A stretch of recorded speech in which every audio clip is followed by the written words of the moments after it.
સતમુનિ ઋષિઓને જણાવે છે કે શ્રી વ્યાસજી જન્મેજય રાજાને શ્રી ભાગવત સંભળાવે છે. તેમાં જે સમયે જન્મેજયે સર્પયજ્ઞ કર્યો હતો તે સમયે આરિતક મુનિએ આવીને તે યજ્ઞ બંધ કરાવ્યો અને તેમનું પૂજન જન્મેજય રાજાએ કર્યું હતું. તે જ મુનિ આ આસ્તિક મુનિના વૃત્તાંતમાં સુંદર કથા રહેલી છે. એક વનમાં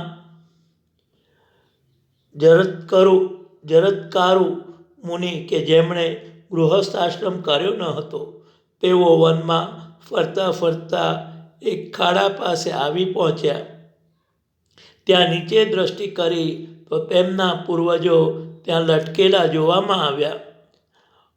આશ્ચર્યસહ મુનિએ તેમને પૂછ્યું કે તમારી આવી ગતિ સાથી થઈ છે? પૂર્વજોએ જણાવ્યું કે હે પુત્ર, તું શું પૂછે છે? જ્યાં સુધી તું ગૃહસ્થ આશ્રમી બનીશ નહીં અને તારો પુત્ર અમને તર્પણ આપશે નહીં, ત્યાં સુધી અમારી મોક્ષ ગતિ થવાની નથી. માટે તું ગૃહસ્થ આશ્રમ કર.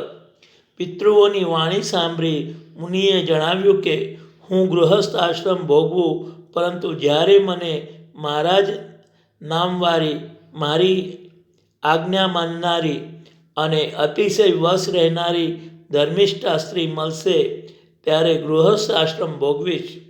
આ પછી મુનિ પિતૃઓને પોતાની પ્રતિજ્ઞા જણાવી તેમના આશીર્વાદ લઈને વનમાં તપ તથા તીર્થઘટન કરવા લાગ્યા. જ્યારે પ્રતિજ્ઞા થાય છે ત્યારે પ્રતિજ્ઞાને પૂર્ણ કરાવનાર શ્રી જગદંબા અલૌકિક લીલા કરે છે. આવી જ લીલા આ મુનિના થનાર પત્ની માટે બનેલી છે. જે સમયે મુનિએ પ્રતિજ્ઞા કરી હશે તે સમયે બાજુમાં વનમાં કશ્યપ નામના મુનિ રહેતા હતા. આ મુનિને કદ્રુ અને વિનિતા નામની 2 પત્નીઓ હતી. આ બંને બહાર વિહાર કરી રહી હતી.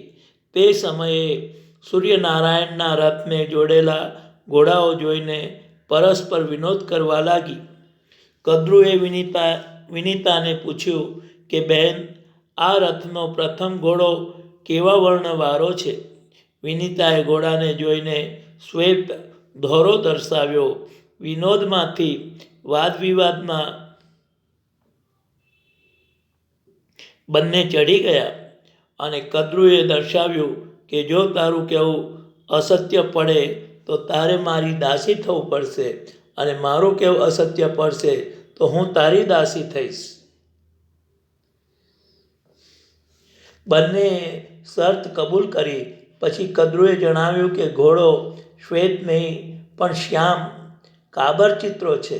બંને જણા પ્રત્યક્ષ ઘોડાની પાસે જોવા જાય તે પહેલાં કદ્રુ કે જેના પુત્રો નાગો સર્પો હતા તેમને આજ્ઞા કરી કે તમે પેલા ઘોડાને વીંટાઈને ઘોડાને કાબર ચિત્રો કરી નાખો. માતાની આ પ્રમાણેની આજ્ઞા કેટલાક સર્પોએ માની નહીં. તેમને કદ્રુએ શાપ આપ્યો કે તમે જન્મેજય રાજાના યજ્ઞમાં જઈ પડજો, અને કેટલાકે માતાની આજ્ઞા માનીને ઘોડાને કાબર ચિત્રો કરી નાખ્યો. બંને સ્ત્રીઓ ઘોડાને જોવા આવી તે વખતે શ્વેતના બદલે કાબર ચિત્રો ઘોડો જોયો. પછી કદ્રુએ વિનિતાને પોતાનું દાસીત્વ સ્વીકારવાનું કહ્યું. વિનિતા ઘણી જ દુઃખ પામવા લાગી. એક સમયે વિનિતાને કદ્રુએ જણાવ્યું કે તું મને તારી પીઠ પર બેસાડીને સમુદ્ર પાર લઈ જા. આ આજ્ઞાથી વિનિતાએ ખાવા પીવાનું છોડી દીધું. તે સમયે તેના મોટા પુત્ર ગરુડે આવીને જણાવ્યું કે હે માતા, તું આટલી બધી દિન કેમ છે? સૂર્યનો બીજો સારથી અને હું ગરુડ એમ તારે 2 પુત્ર છે, છતાં તું દુઃખી કેમ રહે છે? પુત્રો હોવા છતાં માતા દુઃખી બને તો અમો પુત્રોને ધિક્કાર છે. માટે જે દુઃખ હોય તે કહો. પુત્રનું વચન સાંભળી વિનિતાએ પોતાનો મરેલ દાસત્વ તથા કદ્રુએ સમુદ્ર પાર લઈ જવાનું દુઃખ દર્શાવ્યું. ગરુડે તરત જ પોતાની અપર માતા કદ્રુને જણાવ્યું કે હે માતા, હું આપને સમુદ્ર પાર લઈ જાઉં છું. ગરુડ પછી તેને પીઠ પર બેસાડી સમુદ્ર પાર લઈ ગયો. ત્યાં કદ્રુએ જણાવ્યું કે તમારી માતાનું દાસત્વ મિટાવવું હોય તો તમો સ્વર્ગમાં જઈને અમૃત લઈ આવીને મારા પુત્ર સર્પોને આપો.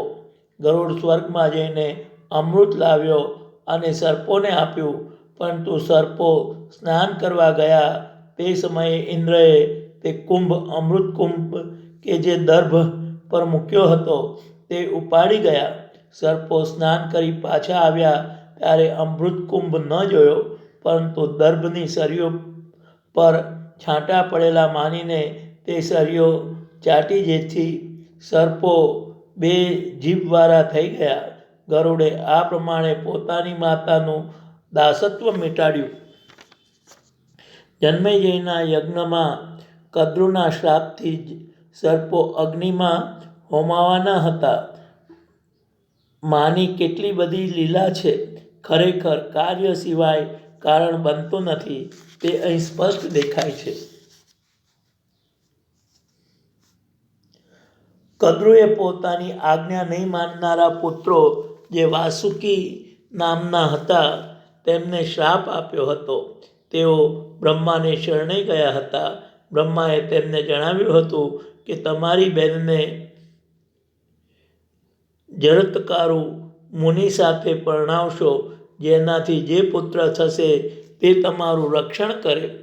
વાસુકી સર્પોએ પોતાની બહેન કે જેનું નામ જરાત્કરુ જ હતું તે જરાત્કરુ મુનિ સાથે પરણાવી, પરંતુ તેનો સ્વીકાર કરતા તેમણે શરત મૂકી કે તે જ્યારે મારી આજ્ઞાનો ભંગ કરશે ત્યારે હું તેનો ત્યાગ કરીશ. લગ્ન બાદ જરાત્કારુ મુનિ પોતાની પત્ની સાથે વનમાં રહેવા લાગ્યા. એક દિવસે તેમણે પોતાની પત્નીને જણાવ્યું કે તું મને આજે નિંદ્રામાંથી જગાડીશ નહીં, પરંતુ સૂર્ય ઉગીને અસ્ત થવા આવ્યો અને મુનિ પોતાનું નિત્ય કર્મ ચૂકશે તો નરકગામી બનશે. જેથી તેણે પોતાના પતિને જગાડ્યા અને મુનિએ તરત જ પોતાની પત્નીનો ત્યાગ કરતા જણાવ્યું કે તું તારા ભાઈઓને ત્યાં જા. જે કાર્ય માટે તારી સાથે મેં લગ્ન કર્યું હતું તે થઈ ગયું છે અને તે મારી આજ્ઞાનો ભંગ કર્યો છે, માટે હું હવે ચાલ્યો જાઉં છું. વાસુકીની બહેન મુનિપત્ની પોતાના ભાઈઓને ત્યાં આવી અને ત્યાર પછી ત્યાં તેણે સુંદર તપસ્વી પુત્રને જન્મ આપ્યો. તે આસ્તિક મુનિ કહેવાયા. વ્યાસ મુનિએ જન્મેજયને જણાવ્યું કે હે રાજા, આસ્તિક મુનિની કથા મેં તને કહી કે જે તે યજ્ઞ કર્યો હતો તે સમયે પોતાના મોસાળની રક્ષા કરવા ત્યાં આવ્યા હતા.